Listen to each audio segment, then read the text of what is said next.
पाकिस्तान एक ऐसा मुल्क जो दुनिया के सामने खुद को ताकतवर और मजबूत दिखाने की कोशिश करता है, लेकिन अंदरूनी सच्चाई कुछ और ही बयां करती है।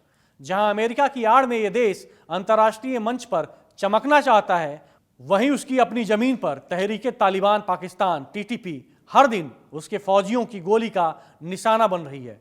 ये वही टीटीपी है जो हर रोज सैनिकों को मौत के घाट उतार रहा है और पाकिस्तान के राजनेता बस तमाशा देख रहे हैं।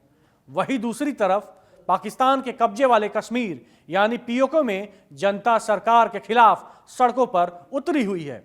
सरकार की नाकामी का ये हश्र है कि लोग खुलकर विरोध कर रहे हैं, बगावत कर रहे हैं। और बलूचिस्तान, वो तो सालों से फौजी हुकूमत की एकता की नुमाइश का मजाक उड़ा रहा है। वहां के लोग खुलेआम कहते हैं, हम आजाद होना चाहते हैं, हम इस दमनकारी सैन्य तानाशाही से छुटकारा चाहते हैं। यह तस्वीर है पाकिस्तान की, जो दिखाता है ताकत लेकिन असल में टूट रहा है अंदर से। जहां बाहरी ग्लैमर के पीछे चल रही है अंदरूनी मौत की साजिश।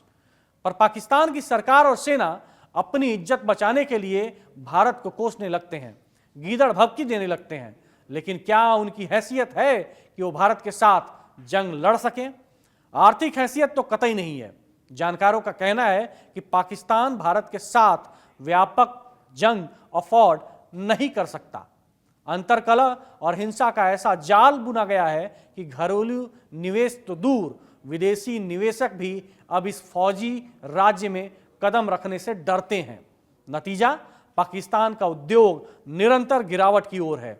आपको जानकर हैरानी होगी कि पाकिस्तान में सालाना विदेशी निवेश $2 अरब से भी कम रह गया है, जबकि मैन्युफैक्चरिंग सेक्टर $50 अरब की मार्क को छू भी नहीं पा रहा। मतलब आर्थिक तबाही की हालात बयां हो रही है। और ये सब होते हुए भी अवैध व्यापार इस तबाही के बीच फल फूल रहा है।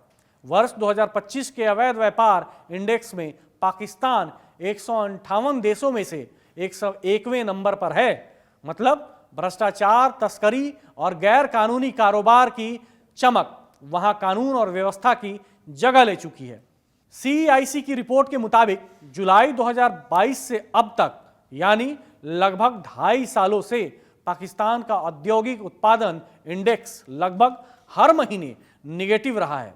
यानी देश की फैक्ट्रियां बंद हो रही हैं, उत्पादन घट रहा है और आर्थिक ढांचा लगातार कमजोर हो रहा है। सिर्फ एक 6 महीने की छोटी सी राहत को छोड़ दें तो पूरी अवधि में गिरावट का यह सिलसिला पाकिस्तान की आर्थिक हालत की देहाती तस्वीर बयां करता है। न पाकिस्तान आर्थिक गलियारा यानी CPEC, जो कि लगभग $62 अरब के भारी निवेश का प्रोजेक्ट है, लेकिन यह सपनों का पुल अब संकट के गर्त में फंसता नजर आ रहा है। पाकिस्तान में लगातार ऐसी बाधाएं आ रही हैं जो इस मेगा प्रोजेक्ट की रफ्तार रोक रही हैं। आतंकी हमलों की श्रृंखला में खासकर चीनी नागरिकों को निशाना बनाया जा रहा है, जो साफ इशारा है कि पाकिस्तान की सुरक्षा व्यवस्था पूरी तरह से फेल हो चुकी है। जहां निवेश की बात होती है, वहीं सुरक्षा की चिंता सिर उठा रही है। ऐसे देश में विकास का क्या नाम? ये कहानी है एक विफल देश की, जहां जंजीरों में बंधा है कारोबार और नुमाइश के लिए केवल आतंक और अफरा तफरी बची है।